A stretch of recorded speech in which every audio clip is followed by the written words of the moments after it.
નમસ્તે વિદ્યાર્થી મિત્રો, સ્વાગત છે તમારું કલ્પતરુ એકેડમીના ઓનલાઈન લર્નિંગ પ્લેટફોર્મમાં. સામાજિક વિજ્ઞાનનો પાઠ 8 કુદરતી સંસાધનો એમના હેતુલક્ષી પ્રશ્નોત્તરોનું પ્રથમ સેશન આપણે કમ્પ્લીટ કરી ચૂક્યા છીએ. સેકન્ડ સેશનની શરૂઆત કરીએ તો 49મો પ્રશ્ન છે, કઈ જમીનને કપાસની જમીન પણ કહે છે? તો જે કપાસની જમીન છે તમને ખ્યાલ છે કે આપણે ત્યાં કાનમ પ્રદેશમાં એનું ઉત્પાદન વધારે થાય છે અને કાનમ પ્રદેશની જમીન કેવી છે? કાળી જમીન છે, જે આપોઆપ ખેડાતી જમીન પણ કહેવાય છે, રેગુરની જમીન તરીકે પણ ઓળખાય છે. ગુજરાતમાં સુરત, ભરૂચ, નર્મદા, વડોદરા, તાપી અને ડાંગ જિલ્લાઓની જમીન કયા પ્રકારની છે? તો આ જમીન કાળી જમીન છે, લાવાની બનેલી છે. કઈ જમીનમાં લોહ, ચૂનો, કેલ્શિયમ, પોટાશ, એલ્યુમિનિયમ અને મેગ્નેશિયમ કાર્બોનેટનું પ્રમાણ વધારે જોવા મળે છે? તો કાળી જમીનની અંદર આ પ્રકારની ખનિજોનું પ્રમાણ વધુ જોવા મળે છે. એ પછી કઈ જમીનની ભેજ સંગ્રહણ શક્તિ વધારે છે? તો જમીન મિત્રો ફરીથી હું તમને ટીક લગાવી આપું, કાળી, કાળી અને કાળી. કઈ જમીનની ભેજ સંગ્રહણ શક્તિ ઘણી વધારે છે? તો જે કાળી જમીન છે એની ભેજ સંગ્રહણ શક્તિ કેવી છે? વધારે છે. કાળી જમીનની અંદર હ્યુમસનું પ્રમાણ થોડું વધારે હોય છે, આને પરિણામે પણ એ ભેજને સંગ્રહ કરી શકે છે. 53મો પ્રશ્ન છે, કઈ જમીનમાં કપાસ, અળસી, સરસવ, મગફળી, તમાકુ અને અડદ જેવા કઠોળ વર્ગના પાક લેવામાં આવે છે? તો એ કાળી જમીનની અંદર લેવાય છે. કઈ જમીન ભીની થાય ત્યારે માખણ જેવી મુલાયમ અને સુકાય ત્યારે સખત બને છે? તો માખણ જેવી મુલાયમ અને સખત બનતી હોય એવી છે લેટેરાઇટ જમીન. કઈ જમીનનું નિર્માણ સૂકી અને ભેજવાળી આબોહવાના પરિવર્તનથી અને સિલિકામય પદાર્થોના ઘસારણથી થયેલું છે? તો જે જમીન છે એ છે લેટેરાઇટ જમીન, કેમ કે એમાં સિલિકાનું ઘસારણ થાય છે, એટલે કે રેતીનું ઘસારણ થતું હોય છે. કયા પ્રકારની જમીનમાં મુખ્યત્વે લોહ તત્વ, પોટાશ અને એલ્યુમિનિયમનું પ્રમાણ વધારે જોવા મળે છે? તો આ જમીન પણ લેટેરાઇટ પ્રકારની જમીન છે. કયા પ્રકારની જમીનમાં ખાતરો નાખીને કપાસ, ડાંગર, રાગી, શેરડી, ચા, કોફી, કાજુ વગેરેનો પાક લઈ શકાય છે? તો લેટેરાઇટ જમીનની અંદર રાસાયણિક ખાતર કે કુદરતી ખાતર ઉમેરીને આ બધા પાક લઈ શકાય છે.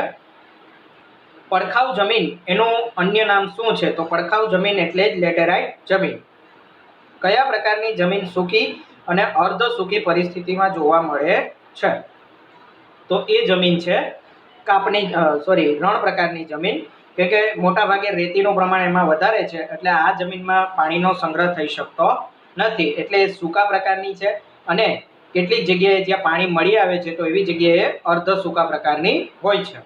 આ જમીન રેતાળ અને ઓછી ફળદ્રુપ છે, તેમાં દ્રાવ્ય ક્ષારોનું પ્રમાણ વધારે છે. તો તે કયા પ્રકારની જમીન છે? તો આ લક્ષણ રણ પ્રકારની જમીનનું છે. ગુજરાતમાં કચ્છ અને સૌરાષ્ટ્રના કેટલાક વિસ્તારોમાં કયા પ્રકારની જમીન જોવા મળે છે? તો ગુજરાતના જે રણ પ્રદેશનો વિસ્તાર છે કચ્છ અને સૌરાષ્ટ્રનો, ત્યાં આપણને આ પ્રકારની જમીન જોવા મળે છે. નેક્સ્ટ, કયા પ્રકારની જમીનમાં સિંચાઈની સુવિધાઓથી બાજરી અને જુવારનો પાક લેવાય છે? જો સિંચાઈની સુવિધા હશે તો રણ પ્રકારની જમીનમાં બાજરી અને જુવારનો પાક લઈ શકાય છે.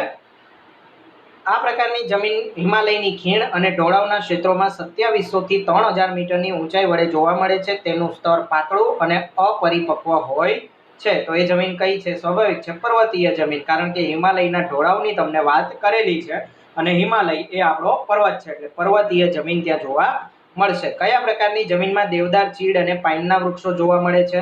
તો પર્વતીય જમીનની અંદર દેવદાર, ચીડ અને પાઇનના વૃક્ષો જોવા મળશે. શંકુદ્રુમ જંગલો 3000 થી 3100 મીટરની ઊંચાઈ વચ્ચે તેમજ સહ્યાદ્રી, પૂર્વઘાટ અને મધ્ય હિમાલયના તરાઈના ક્ષેત્રોમાં આવેલી છે.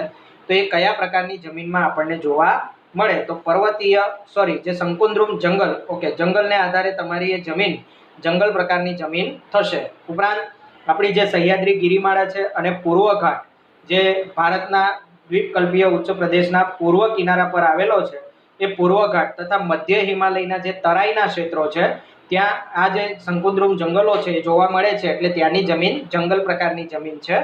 વૃક્ષોના ખરેલા પાંદડાથી ભૂસપાટી ઢંકાયેલી હોય અને તે પાંદડા સડવાથી સેન્દ્રિય દ્રવ્યોનું પ્રમાણ વધવાથી જમીનનો ઉપરનો ભાગ કાળો બને, તો તે કઈ જમીન છે? તો આ લક્ષણ જંગલ પ્રકારની જમીનનું છે.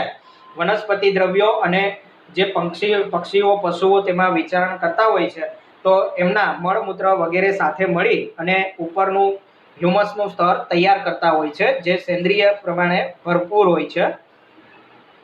જમીન તળમાં નીચેની તરફ જતા ભૂરા કે લાલ રંગમાં ફેરવાય છે તો તે કયા પ્રકારની જમીન હશે? તો તે પણ જંગલ પ્રકારની. ઉપરના સ્તરમાં તમને કાળા પદાર્થ એટલે કે સેન્દ્રિય કચરો વધુ જોવા મળશે. જેમ જેમ નીચે ઉતરતા જશો તેમ તેમ જમીન ભૂરી કે લાલ બનતી જાય છે.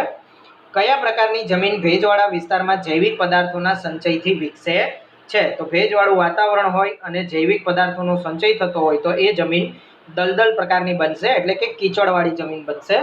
કઈ જમીન વર્ષા ઋતુ દરમિયાન પાણીમાં ડૂબેલી હોય છે અને પાણી ઓસરતા તેમાં ડાંગરની ખેતી કરવામાં આવે છે? તો દલદલ પ્રકારની જમીનમાં ડાંગરની ખેતી વર્ષા ઋતુ બાદ કરવામાં આવે છે, જ્યારે પાણી ઓછું થઈ જાય.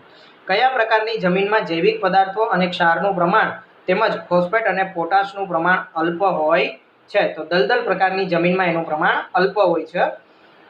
કયું વિધાન ખોટું છે? તો પહાડી જમીન અપરિપક્વ અને બહુ ઓછી કસવાળી હોય છે, તો આ વિધાન સાચું છે. કાળી જમીન લાંબા સમય સુધી ભેજ સંગ્રહી શકે, સાચું છે. પડખાવ જમીન રંગે કાળી હોય છે, આ વિધાન ખોટું છે. પડખાવ જમીન લાલ જેવી હોય છે, જેને આપણે લેટેરાઇટ જમીન કહીએ છીએ.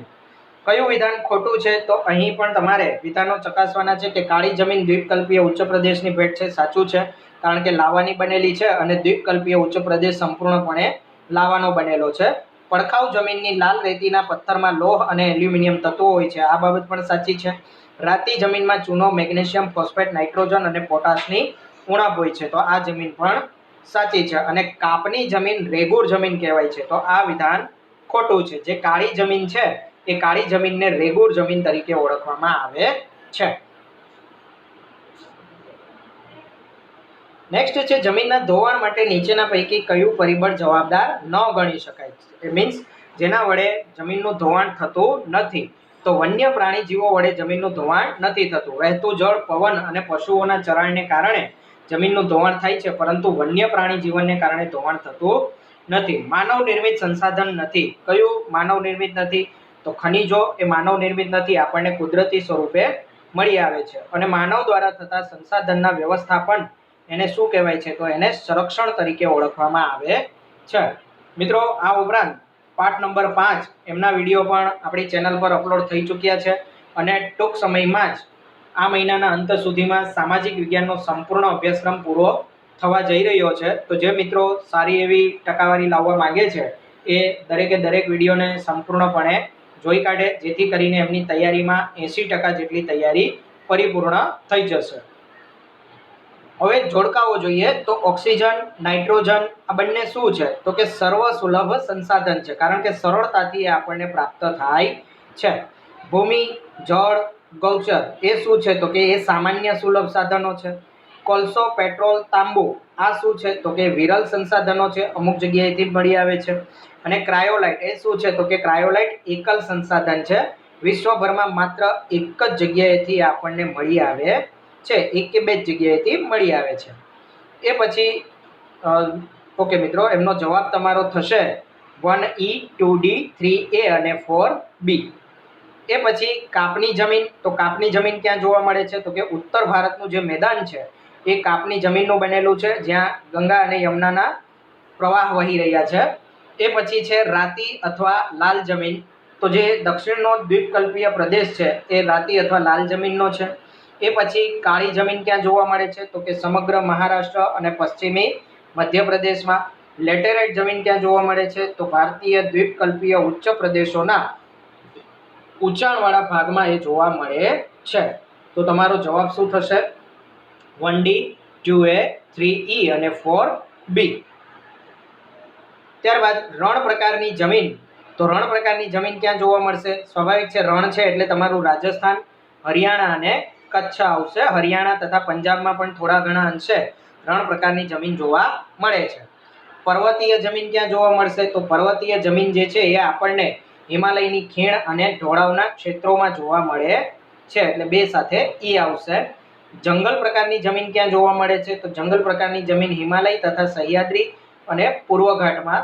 તથા દલદલ કે પીઠ પ્રકારની જમીન. પીઠ પ્રકારની એટલા માટે કે ત્યાં જે સેન્દ્રિય કચરો ભેગો થાય છે એ સળી અને પીઠ પ્રકારના કોલસા જેવું એ બની જતું હોય છે, એટલે એને પીઠ પ્રકારની જમીન પણ કહેવાય છે. અને એ આપણને મળે છે ઓડિશા અને પશ્ચિમ બંગાળમાં. તો તમારો જવાબ શું થશે? 1C 2E 3D અને 4A.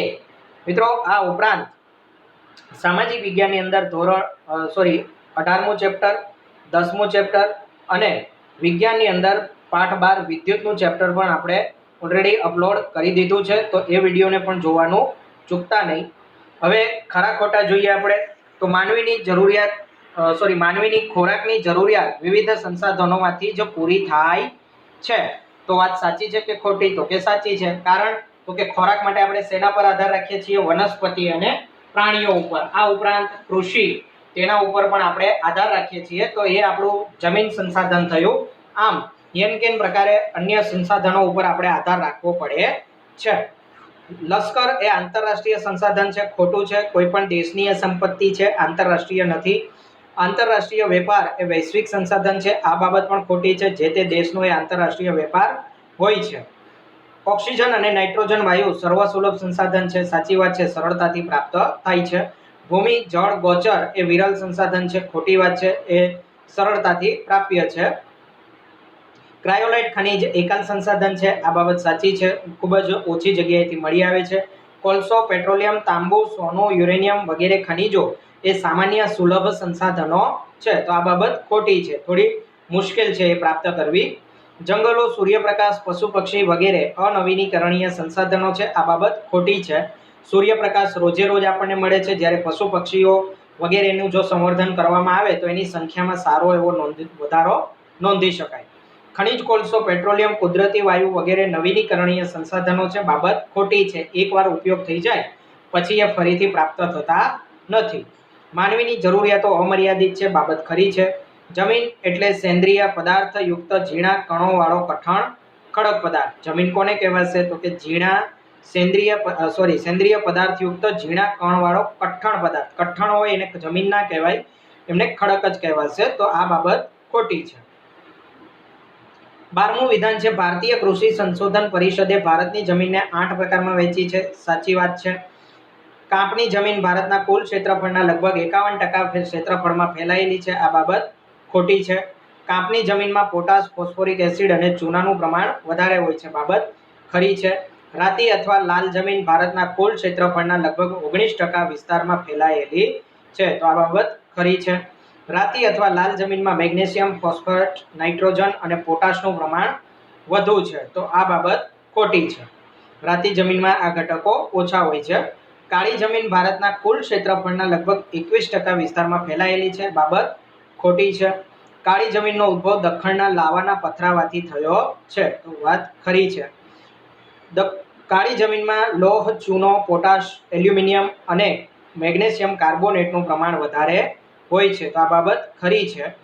કાળી જમીન ફળદ્રુપ હોય છે. આ બાબત પણ ખરી છે. એમની અંદર જે કુદરતી ખનિજો છે એમનું પ્રમાણ વધારે જોવા મળે છે. આ ઉપરાંત ભેજ ધારણ કરવાની ક્ષમતા વગેરે એમાં વધુ છે.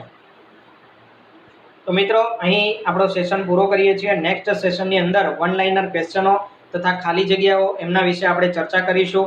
અને જે મિત્રો અમારી સાથે જોડાવા માંગે છે તે પોતાની અહીં દર્શાવેલી વિગતો એ અમને અહીં દર્શાવેલા નંબર પર વોટ્સઅપ કરી આપો, તો અમે તમને ત્યાં ગ્રુપમાં એડ કરીશું.